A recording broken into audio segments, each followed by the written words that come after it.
बिहार के मेरे भाई बहनों, बिहार के मेरे मालिकों, मैं आपका बहुत बड़ा कर्जदार हूं। और यहां तो इतनी बड़ी संख्या में युवा आए हैं।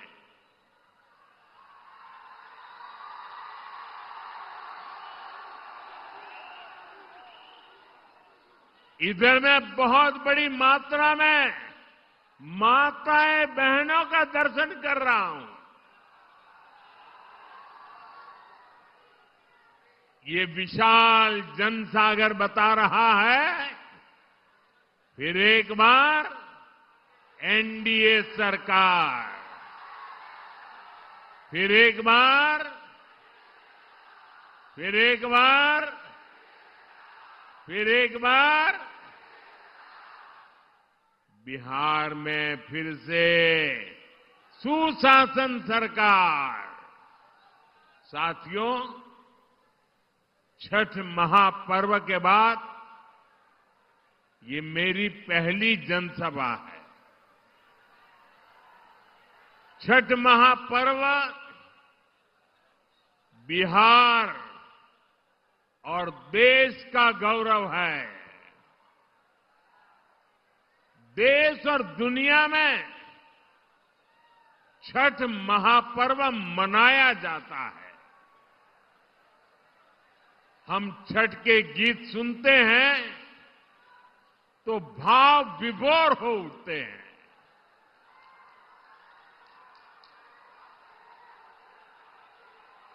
छठी मैया की पूजा में मां की भक्ति है। छठी मैया की पूजा में समता, ममता और सामाजिक समरसता है। छठी मैया की पूजा ये हमारी साझी विरासत का उत्सव भी है। और इसलिए हमारी सरकार का प्रयास है कि दुनिया भी, ये जरा सुनना, दुनिया भी इन मूल्यों से सीखे। साथियों, हम छठ महापर्व को मानवता के महापर्व के रूप में दुनिया की एक बहुत बड़ी संस्था है, दुनिया के सारे देश उसके साथ जुड़े हुए हैं। उस संस्था का नाम है यूनेस्को। हम लोग कोशिश कर रहे हैं कि यूनेस्को की जो विश्व विरासत की सूची है, पूरी दुनिया की ये महत्वपूर्ण संस्था यूनेस्को, और उसमें जो विश्व विरासत की सूची बनती है, बड़ी जांच पड़ताल के बाद बनती है, लंबी प्रक्रिया के बाद बनती है। हमारी सरकार लगातार कोशिश कर रही है कि हमारे इस छठ महापर्व को भी यूनेस्को की उस सूची में नाम दर्ज हो जाए।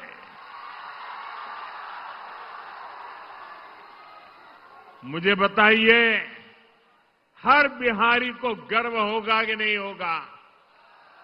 जरा पूरी ताकत से बताइए। जब दुनिया में ये महान विरासत के रूप में उसका नाम लिखा जाएगा, हर बिहारी को गर्व होगा कि नहीं होगा? हर हिंदुस्तानी को गर्व होगा कि नहीं होगा? साथियों, इसी दिशा में हम एक और अभियान भी शुरू करने जा रहे हैं, क्योंकि हम चाहते हैं कि नई पीढ़ी भी इस छठ महापर्व में गीतों की जो महान परंपरा है, गीतों के माध्यम से एक पीढ़ी को दूसरी पीढ़ी तक छठ महापर्व की संस्कार प्रक्रिया चलती है। उसको देशव्यापी ताकत देने के लिए हम पूरे देश में विभिन्न कलाकारों द्वारा छठ पूजा के भजनों की एक स्पर्धा करने वाले हैं। और छठ पूजा के पहले स्पर्धा कर लेंगे ताकि नए नए कलाकार, नए नए गीत, नई नई भक्ति, नई नई भावना, इसको व्यक्त करने का देश की हर भाषा के लोगों को मौका मिले। इसमें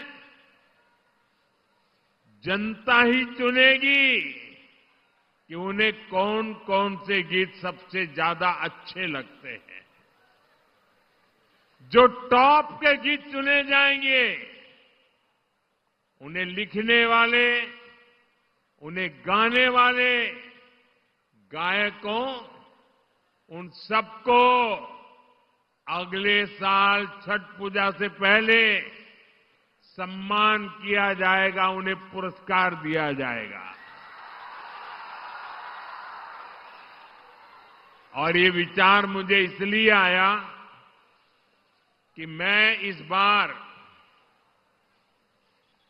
ट्रैवलिंग में जब होता था, रात को सोने से पहले जब थोड़ा समय रहता था, सुबह जब योगा करता था, तो मैं छठी मैया के भजनों को सुनता था। और उसमें मैंने देखा कि एक विदेशी महिला इतने बढ़िया तरीके से छठी मैया के गीत गा रही। मैंने एक नागालैंड की बेटी को देखा, उसके लिए तो हिंदी बोलना भी मुश्किल था, लेकिन वो नागालैंड की बेटी छठी मैया का भजन इतने भावपूर्ण रूप से गाती थी, तो मेरे मन में विचार आया कि अब छठी मैया हिंदुस्तान के कोने कोने में ही नहीं, दुनिया के कोने कोने में भक्ति का भाव जगा रही है। और इसमें से ये अभियान करने का विचार मेरे मन में पैदा हुआ। ये अभियान छठी मैया की पूजा से जुड़ी हमारी परंपरा के संरक्षण में बड़ी भूमिका निभाएगी और नई पीढ़ी को बढ़ चढ़ करके हिस्सा लेने के लिए आमंत्रित करेगी। लेकिन साथियों, आपने देखा है, ये आपका बेटा तो छठी मैया का जय जयकार दुनिया में कराने में लगा है। दूसरी तरफ ये कांग्रेस और ये आरजेडी के लोग क्या कर रहे हैं? क्या कर रहे हैं?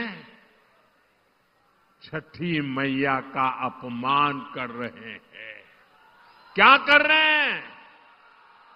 क्या कर रहे हैं? क्या कर रहे हैं? आप मुझे बताइए, क्या कोई कभी चुनाव में वोट पाने के लिए छठी मैया का अपमान कर सकता है क्या? क्या ऐसा अपमान बिहार सहन करेगा क्या? क्या ऐसा अपमान हिंदुस्तान सहन करेगा क्या? क्या मेरी माताएं जो निर्जला उपवास करती है, क्या वो सहन करेगी क्या? आरजेडी कांग्रेस के लिए कैसी बेशर्मी से बोल रहे हैं। उनके लिए तो छठी मैया की पूजा एक ड्रामा है, नौटंकी है। आप उनकी बातों से सहमत है क्या? ऐसे लोगों को सजा दोगे कि नहीं दोगे? जो माताएं बहनें निर्जला इतना लंबा व्रत रखती है, जो गंगा जी में खड़ी होकर सूर्य देव को अर्घ्य देती है, वो आरजेडी कांग्रेस की नजर में वो तो ड्रामा करती है। क्या बिहार की माताएं बहनें, सारी माताएं बहनें मुझे जवाब दीजिए, क्या बिहार की माताएं बहनें छठी मैया का ये अपमान बर्दाश्त करेगी क्या?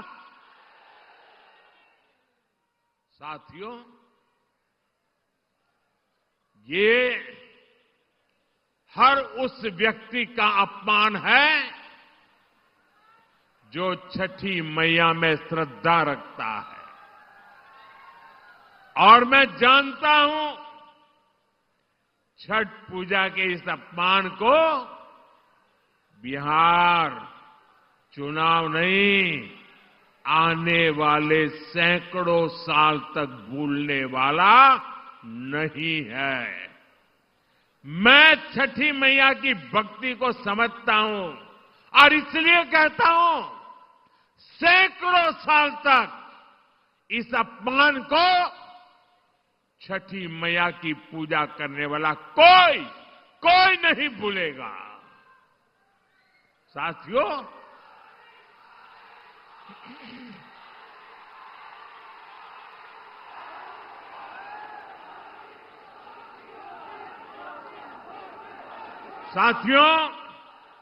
ये हमारा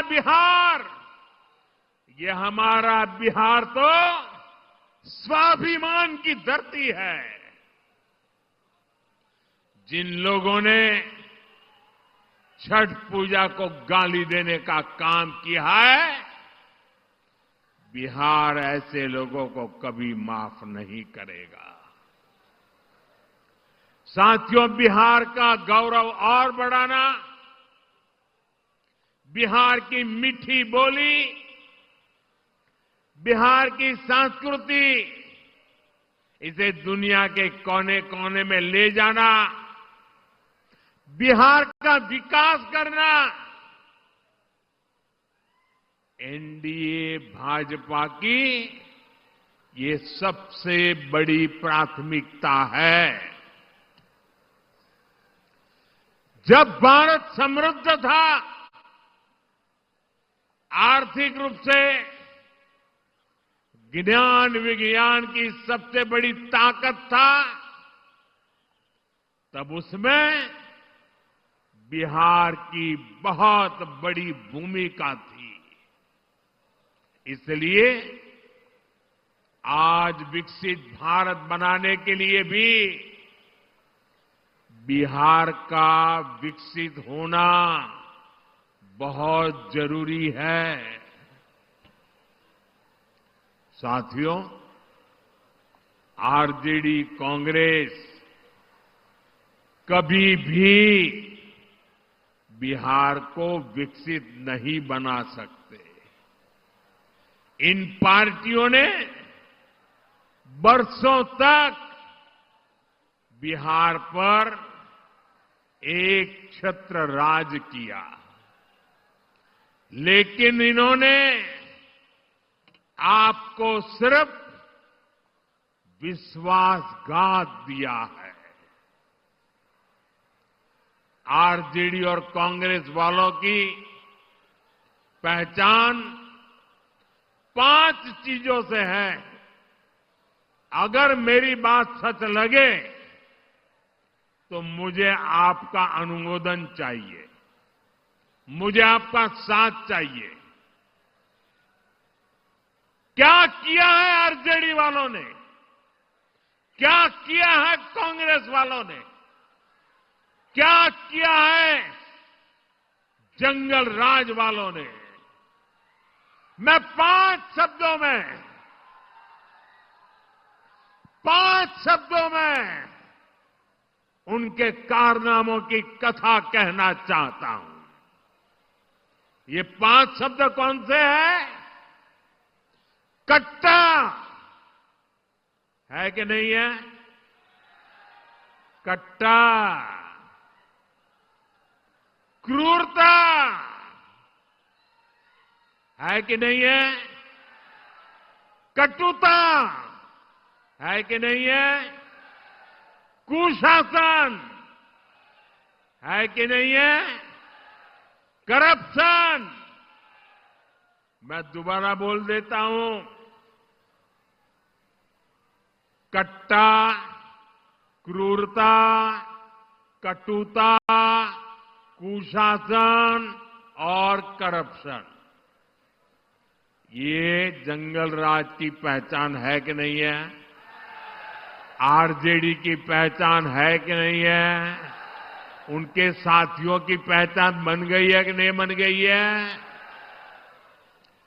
जहां कट्टा क्रूरता का राज हो, वहां कानून दम तोड़ता है। जहां कटुता बढ़ाने वाली आरजेडी कांग्रेस हो, वहां समाज में सद्भाव मुश्किल होता है। जहां आरजेडी कांग्रेस का कुशासन हो, वहां विकास का नामो निशान नहीं होता है। और जहां करप्शन हो, वहां सामाजिक न्याय नहीं मिलता। गरीब का हक लूट जाता है। सिर्फ और सिर्फ कुछ परिवार ही फलते फूलते हैं। आप मुझे बताइए, ऐसे लोग क्या कभी भी, मैं जरा आपसे सुनना चाहता हूं, क्या ऐसे लोग कभी भी बिहार का भला कर सकते हैं क्या? बिहार का भला कर सकते हैं क्या? बिहार का भला कर सकते हैं क्या? बिहार का भला कर सकते हैं क्या? साथियों, बिहार को आगे बढ़ाने के लिए उद्यम चाहिए, उद्योग चाहिए, और उद्योग के लिए जमीन, बिजली, कनेक्टिविटी और कानून का राज चाहिए। अब सोचिए, जिनका इतिहास जमीन कब्जाने का हो, वो क्या किसी उद्योग को जमीन देंगे क्या? जिन्होंने बिहार को लालटेन युग में रखा, वो बिजली दे पाएंगे क्या? जिन्होंने रेल को लूटा, वो बिहार में कनेक्टिविटी बढ़ाएंगे क्या? जिन्होंने भ्रष्टाचार और घोटाले के रिकॉर्ड तोड़ दिए, वो कानून का राज ला सकते हैं क्या? साथियों, बिहार ने भाजपा एनडीए का सुशासन देखा है। आज बिहार में रेल के इंजन बन रहे हैं, डेयरी के बड़े बड़े प्लांट लग रहे हैं, मखाना अब दुनिया भर में जा रहा है, फूड प्रोसेसिंग हो, टेक्सटाइल क्लस्टर्स हो, लेदर पार्क हो, आईटी पार्क हो, ये सब हमारे बिहार की पहचान बन रहे हैं।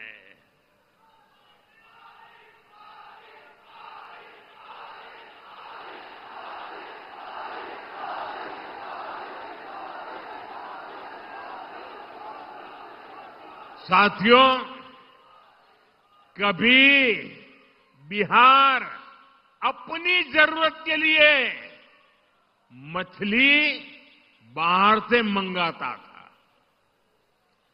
आज बिहार अपनी जरूरतें तो पूरी करता है, लेकिन बिहार के मेरे भाई बहन मछली दूसरे राज्यों को भी भेज रहे हैं, कमाई कर रहे हैं। ये आत्मनिर्भरता का कितना बड़ा उदाहरण बना है। साथियों, एनडीए का संकल्प है बिहार में पढ़ाई, कमाई, दवाई और सिंचाई, इसके भरपूर अवसर बने। बिहार का बेटा बेटी अब पलायन नहीं करेगा, बिहार में ही काम करेगा, बिहार का ही नाम करेगा।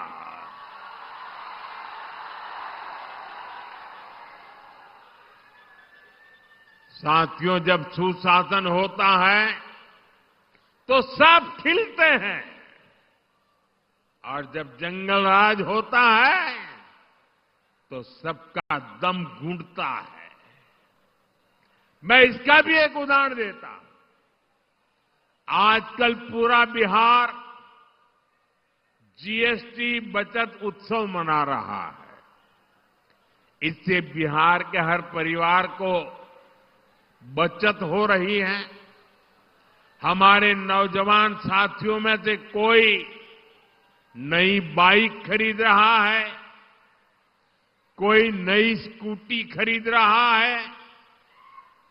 एक ताजा आंकड़ा आया है, आप इस आंकड़े को जरा याद रखना। ये सारे इतने उत्साही नौजवान मैं देख रहा हूं, जरा आंकड़ा याद रखना।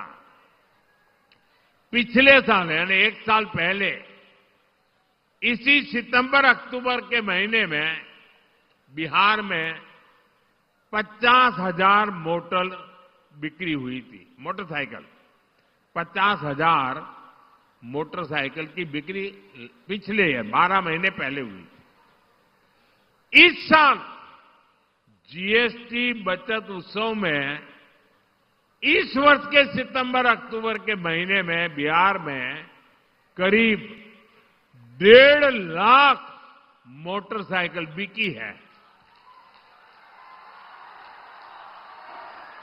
ये मेरे बिहार के युवा की ताकत है कि नहीं है?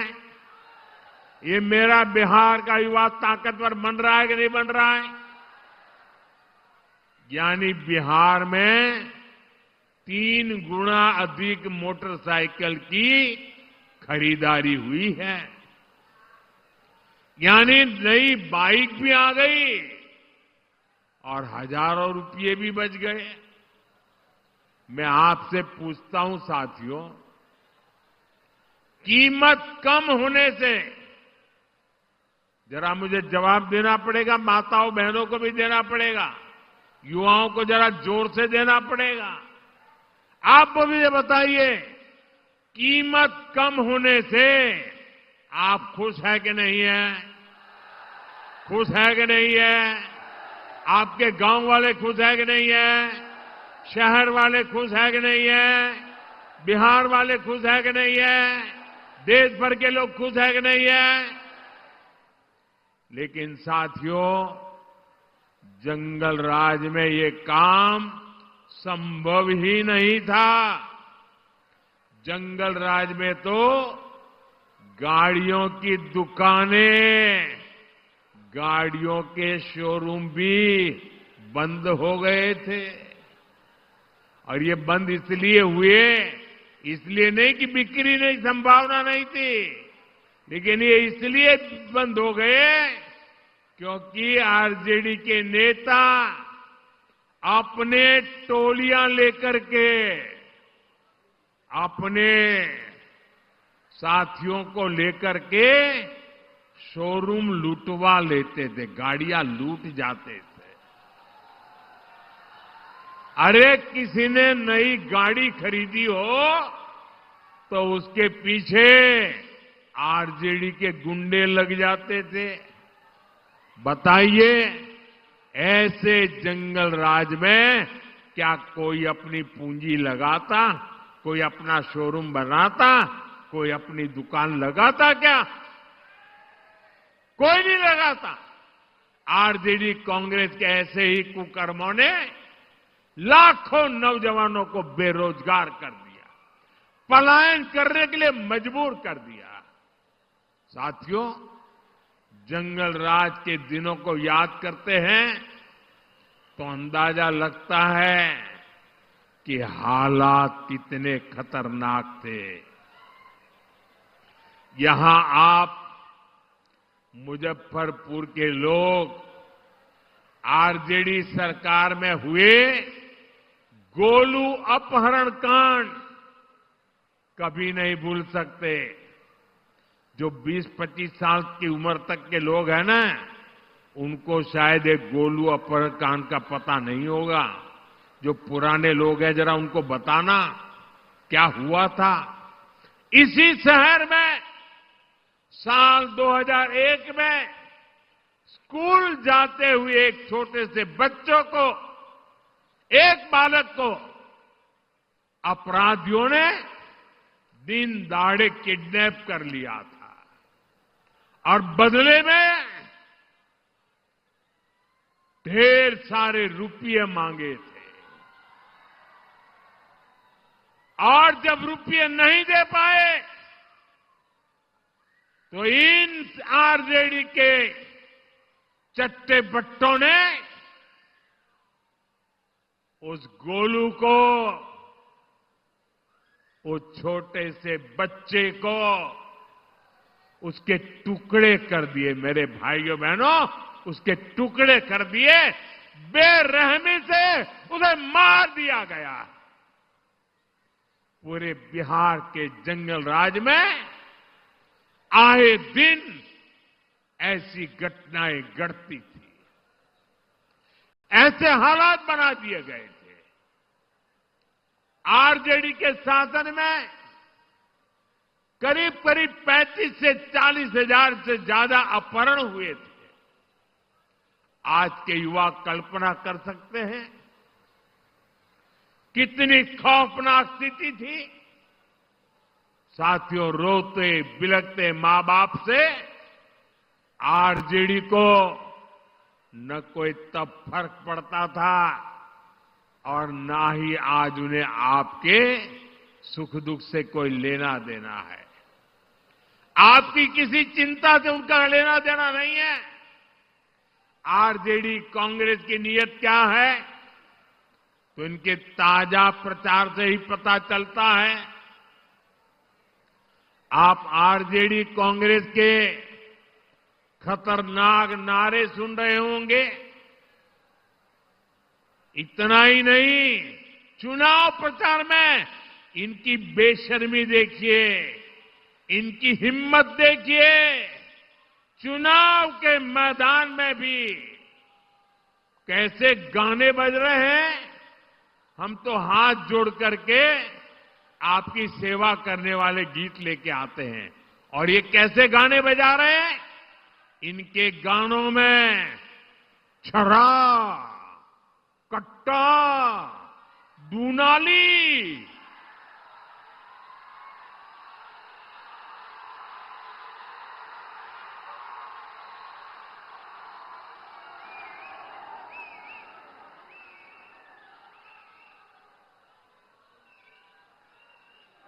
मैं तो सोच नहीं सकता भाई। ये छुरा, कट्टा, डूनाली, इसके गाने और चुनाव के मैदान में। इनका मनसा का ये प्रतिबिंब है, उनकी सोच का प्रतिबिंब है। आरजेडी कांग्रेस वाले बहन बेटियों को उठा ले जाने की धमकियां दे रहे हैं। ये बहन बेटियों को उठाने का खेल चल रहा है, डराया जा रहा है। मेरे नौजवानों, मुझे बताइए, क्या आपको ये सब स्वीकार है? क्या ये मंजूर है? क्या बिहार की धरती से इन्हें उखाड़ फेंकना चाहिए कि नहीं उखाड़ फेंकना चाहिए? साथियों, बिहार आत्मनिर्भर भारत अभियान की धुरी बनने जा रहा है। बिहार के हर जिले में कुछ न कुछ ऐसा है जो दुनिया के बाजार में छा सकता है। और साथियों, मेरा सपना है कि दुनिया की हर रसोई में कोई न कोई खाने का ऐसा पैकेट जरूर हो जो मेड इन इंडिया हो, मेड इन बिहार हो। ये काम बिहार का किसान और नौजवान कर सकता है। शाही लीची हो, जर्दालू आम हो, हमारा मगही पान हो,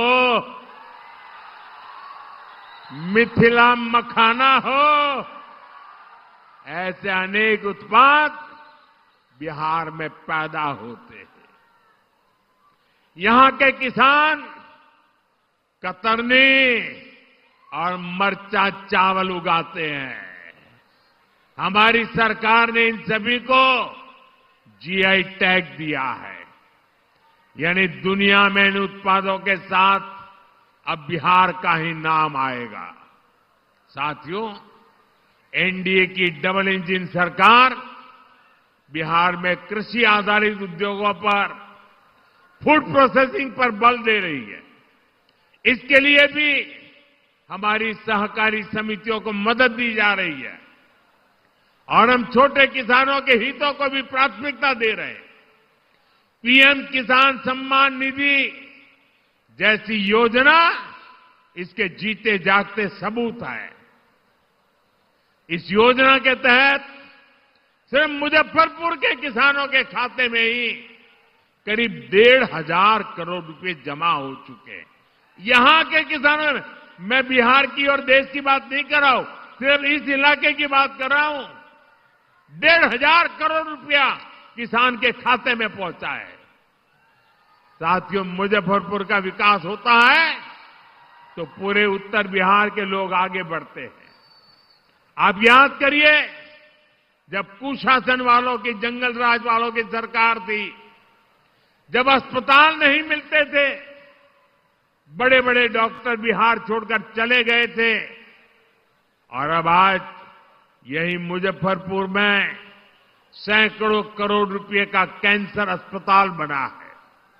मुजफ्फरपुर मोतिहारी एलपीजी पाइपलाइन, इस प्रोजेक्ट के कारण अब बहनों की रसोई तक सस्ती गैस पहुंच रही है। साथियों, मुजफ्फरपुर की दरभंगा, पटना और छपरा के साथ कनेक्टिविटी सुधर गई है। हमारी सफर आसान भी हुआ है और दूरी भी कम हुई है। वो दिन दूर नहीं जब मुजफ्फरपुर का रेलवे स्टेशन और पताही एयरपोर्ट यहां की नई पहचान बनेंगे।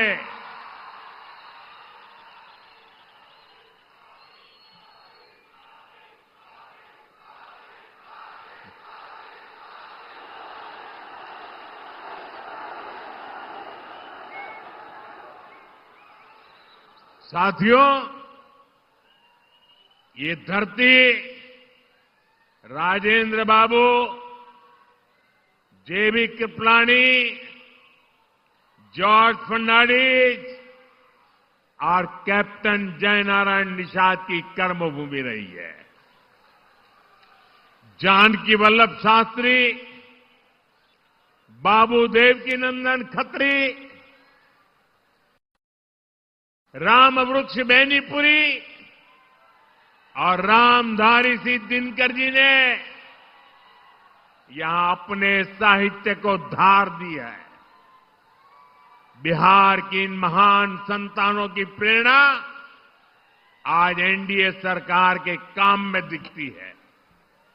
आपको पता ही है, एनडीए सरकार ने मुजफ्फरपुर की किसान चाची का नाम आप जानते हैं। मुजफ्फरपुर का ही नहीं, पूरे बिहार का गौरव है। किसान चाची राजकुमारी देवी जी को हमने पद्मश्री अवार्ड से सम्मानित किया। कांग्रेस आरजेडी के राज में तो सम्मान भी उन्हीं को मिलता था जो इनके दरबार में हाजिरी लगाते थे। क्या ऐसे लोग गरीबों को आगे बढ़ा सकते हैं? साथियों, सामाजिक न्याय के नाम पर भी आरजेडी कांग्रेस ने आपको सिर्फ धोखा ही दे दिया है। सच्चाई ये है कि ये लोग डॉक्टर बाबा साहब आंबेडकर का अपमान करने में गर्व करते हैं। जिन बाबा साहब की तस्वीर को करोड़ों भारतीय सिर माथे पर रखते हैं, अपनी पूजा में रखते हैं, ये आरजेडी वाले लोग उसको पैरों के पास जगह देते हैं। दलितों को लेकर आरजेडी कांग्रेस के मन में यही भावना है। साथियों, बाबा साहब का सम्मान, उनका विजन हमारी सरकार की बहुत बड़ी प्रेरणा है। हमारी सरकार ने बाबा साहब से जुड़े स्थानों को पंच तीर्थ के रूप में विकसित किया है। बहुत कम लोगों को पता होगा कि बाबा साहब ने जब पीएचडी की पढ़ाई की थी तो उनका विषय था रुपया रूपी। वो अर्थव्यवस्था के बहुत बड़े जानकार थे। इसलिए ही भाजपा एनडीए की सरकार ने जो डिजिटल लेन देन वाला प्लेटफॉर्म है ना, आप जो मोबाइल से पैसे देते हैं, आपको पता है हमने उसका नाम भीम रखा हुआ है। आज भीम ऐप ने डिजिटल लेन देन में अमीरी गरीबी का भेद मिटा दिया है। आज लाखों की गाड़ियों में चलने वाला भी भीम ऐप का इस्तेमाल करता है और ठेले पर सामान बेचने वाला मेरा गरीब भाई भी भीम ऐप से लेन देन करता है। बाबा साहब की प्रेरणा से असंभव को भी संभव कर दिखाया है। साथियों, ये हमारी सरकार ही है जिसने पिछड़ा वर्ग आयोग को संवैधानिक दर्जा दिया। हमने ही मुजफ्फरपुर की संतान डॉक्टर भगवान लाल साहनी को पिछड़ा वर्ग आयोग का अध्यक्ष बनाया। सबको अवसर मिले, सबको सम्मान मिले, यही सच्चा सामाजिक न्याय है। और ये भाजपा एनडीए सरकार में ही संभव है। साथियों, बिहार की बहनों बेटियों में अद्भुत हुनर है। मां सरस्वती की आप बहनों बेटियों पर बहुत कृपा है। यहां की शानदार सृजनी कला से गांव-गांव में कई सारी बहनें जुड़ी है। लाठी चूड़ियां तो मुजफ्फरपुर की पहचान है। अब ये परंपरा से आगे फैशन में भी आ रही है। आप मुझे बताइए बहनों, आपकी जो एक कला है, ये जो कौशल है, ये पूरी दुनिया तक पहुंचानी चाहिए कि नहीं पहुंचनी चाहिए? आपकी कला दुनिया में जानी चाहिए कि नहीं जानी चाहिए? अरे पूरी ताकत से बताइए, जानी चाहिए कि नहीं जानी चाहिए? अब आप मुझे बताइए, ये काम कौन करेगा? ये काम कौन करेगा? ये काम कौन करेगा? ये काम कौन करेगा? ये काम भाजपा एनडीए को दिया, आपका एक वोट करने वाला है। साथियों, नरेंद्र हो या नीतीश जी, बहनों का सशक्तिकरण हमारी प्राथमिकता रही है। हमने गरीबों को पक्के घर दिए तो रजिस्ट्री बहनों के नाम पर की। हमने नल दिया, हमने मुफ्त गैस कनेक्शन दिया, मुफ्त अनाज दिया, ताकि बहनों की परेशानी कम हो। साथियों, अभी यहां नीतीश जी की सरकार ने बहनों के स्वरोजगार के लिए बहुत बड़ी योजना चलाई है। 1,30,00,000 बहनों के खाते में, हर एक के खाते में 10-10 हजार रुपया पहुंच चुके हैं।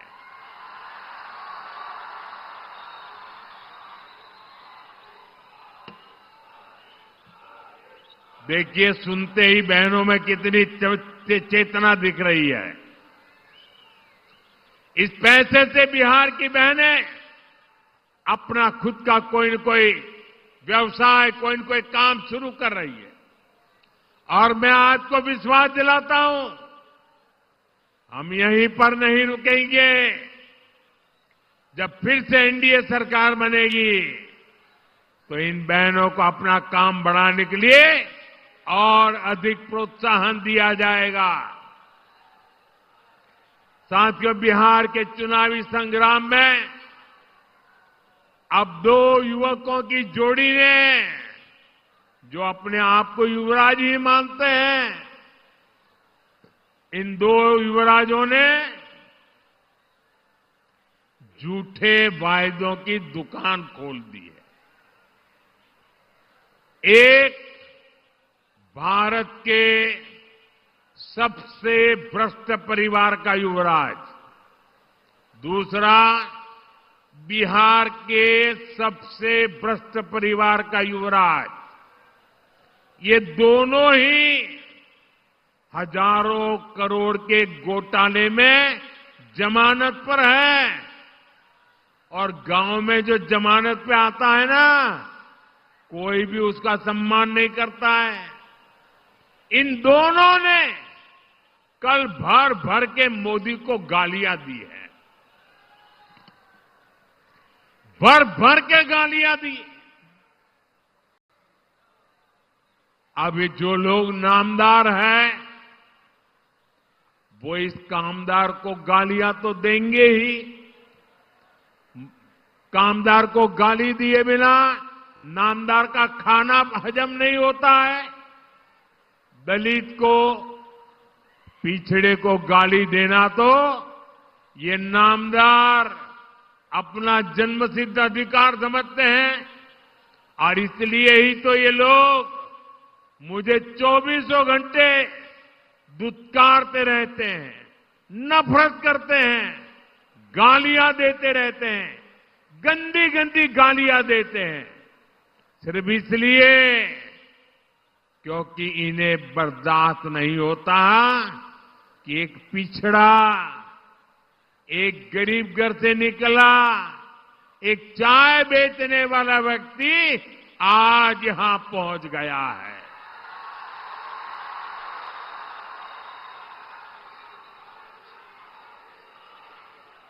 जो गालियां देते हैं, जरा कान खुल करके सुनो। ये आपकी कृपा से यहां नहीं पहुंचा है, ये तो देश की जनता जनार्दन के आशीर्वाद से और बाबा साहब आंबेडकर के संविधान से पहुंचा है। साथियों, इस चुनाव में असली खबर मुझे दी गई गालियां नहीं है, बल्कि आरजेडी कांग्रेस में हो रहा झगड़ा है। आरजेडी कांग्रेस का रिश्ता तेल और पानी की तरह दिख रहा है। एक ग्लास में होते हैं, शीशे का ग्लास है, दिखते तो एक ग्लास में, लेकिन पानी और तेल का मेल ही नहीं होता है। बिहार में हर तरफ से खबरें आ रही हैं कि कैसे आरजेडी कार्यकर्ता कांग्रेस के लोगों को नीचे घसीट रहे हैं। वही कांग्रेस के कार्यकर्ता भी आरजेडी के लोगों से पूरी दुश्मनी निकाल रहे हैं। जमानत पर चल रहे इन दोनों युवराजों ने कल ये दिखाने की बड़ी कोशिश की कि उनके बीच कोई मनमुटाव नहीं है, कोई झगड़ा नहीं है, लेकिन इन्हीं लोगों के लिए कहा गया है, ऊपर से तो दिल मिला, भीतर फाके तीन। साथियों, इन्हें जो चीज एक साथ ले आई है वो है सत्ता का लालच। इन्हें किसी भी तरह बिहार की सरकार पर कब्जा करना है ताकि भ्रष्ट परिवार मिलकर फिर से बिहार को लूट सके। मुझे आप बताइए, क्या आप आरजेडी कांग्रेस को फिर से, मुझे आपका जवाब चाहिए, जनता का जवाब चाहिए। आप मेरे मालिक हैं, आप जो कहेंगे वो मुझे मंजूर होगा। आप मुझे बताइए, ये जमानत पर निकले युवराजों को हम फिर से बिहार लूटने की इजाजत देंगे क्या? बिहार लूटने देंगे क्या? इन लोगों को बिहार लूटने का हक दे देंगे क्या? साथियों, आज हर सर्वे में एक बात खुलकर सामने आ रही है। इस चुनाव में आरजेडी कांग्रेस की अब तक की सबसे बड़ी हार होने जा रही है।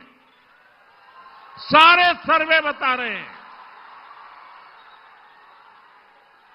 और सारे सर्वे ये भी बता रहे हैं कि इस चुनाव में एनडीए की सबसे बड़ी जीत होने वाली है।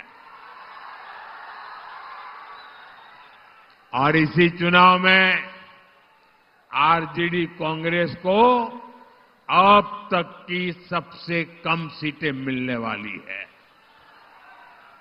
ये एक नया इतिहास बिहार के युवा, बिहार की महिला, बिहार का किसान, बिहार का मछुआरा बना रहा है। और इसी से आरजेडी कांग्रेस वाले बुरी तरह घबरा गए हैं। अपने घोषणा पत्र में ये लोग ऐसी ऐसी बातें बोल रहे हैं कि सिर्फ और सिर्फ झूठ है। ये लोग इतना फेंक रहे हैं कि इनके समर्थकों तक को हजम नहीं हो पा रहा है।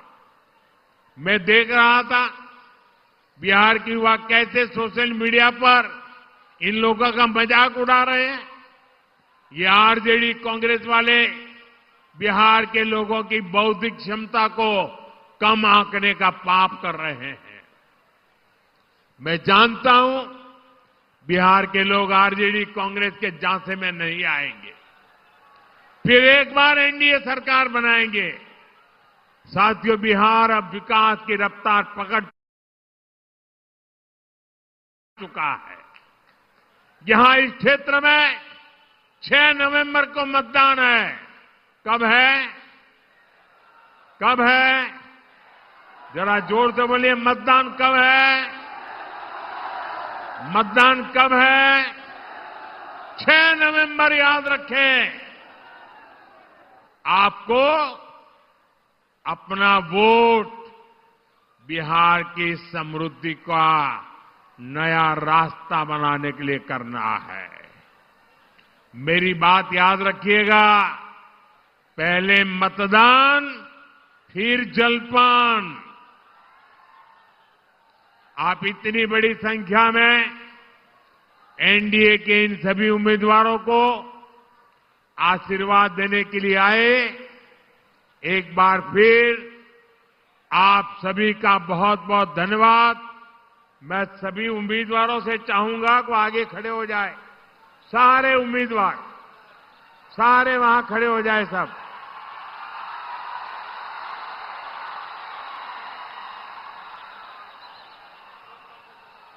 मेरे साथ बोलिए, भारत माता की, भारत माता की, भारत माता की।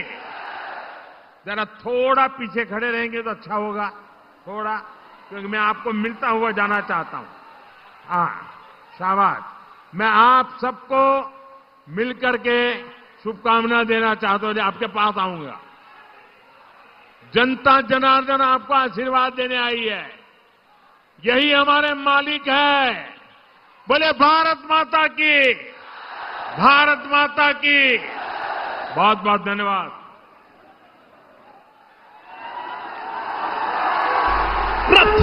रफ्तार रफ्तार, देखो बिहार का रफ्तार, आया है युग उत्थान का, जन जन के कल्याण का, आया है युग उत्थान का, जन जन के कल्याण का। वर्षों पहले संकल्प ने प्रधानमंत्री नरेंद्र मोदी को मुजफ्फरपुर से अभी आप लाइव सुन रहे थे और ये लाइव तस्वीरें आपके टीवी स्क्रीन पर आपको दिखा रहे हैं, जहां पीएम मोदी सभी कैंडिडेट के साथ मंच पर एक साथ नजर आ रहे हैं। प्रधानमंत्री नरेंद्र मोदी यहां पहुंचकर एनडीए के पक्ष में वोट की अपील करते नजर आए। तो अब देखिए, हाथ हिलाकर अभिवादन स्वीकार करते हुए प्रधानमंत्री नरेंद्र मोदी यहां पर मौजूद लोगों का, और ये सभी उम्मीदवार जो एनडीए के हैं, मुजफ्फरपुर जिले में अलग अलग विधानसभा सीटों के उम्मीदवार यहां पर मौजूद थे और सभी के पक्ष में वोट की अपील पीएम मोदी ने की। और इसके साथ ही कांग्रेस के लोगों के लिए छठ एक ड्रामा है, ये बड़ा जवाब दिया। कांग्रेस आरजेडी ने छठी मैया का अपमान किया, ये बड़ा बयान पीएम मोदी की तरफ से। आरजेडी कांग्रेस वाले बेशर्मी से बोल रहे हैं, ये अपमान बिहार सैकड़ों साल तक नहीं भूलेगा। देखिए, छठ महापर्व को लेकर प्रधानमंत्री मोदी ने कहा कि अपमान बिहार सहन नहीं करेगा। तो बड़ी खबर आप बता रहे हैं, आज सबको ये उम्मीद भी थी कि पीएम मोदी इस पर जवाब देंगे। दरअसल राहुल गांधी की तरफ से विवादित बयान दिया गया था प्रधानमंत्री मोदी को लेकर, और उस पर ये जवाब पीएम मोदी का, विपक्ष बिहार को विकसित नहीं बना सकता है। कांग्रेस आरजेडी ने सालों तक बिहार पर राज किया लेकिन बिहार को विकसित नहीं बनाया। कांग्रेस आरजेडी ने विश्वासघात किया है, और इसके साथ ही पीएम मोदी ने कहा कि कांग्रेस और आरजेडी ने बिहार को सिर्फ और सिर्फ लूटा है।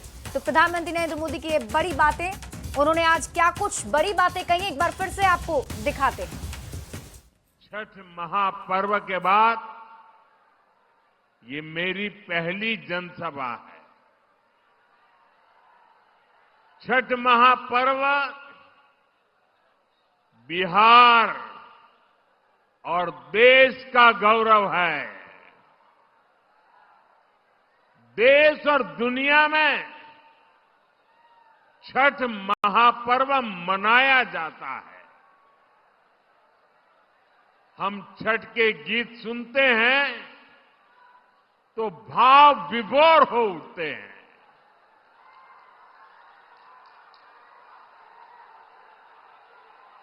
छठी मैया की पूजा में मां की भक्ति है।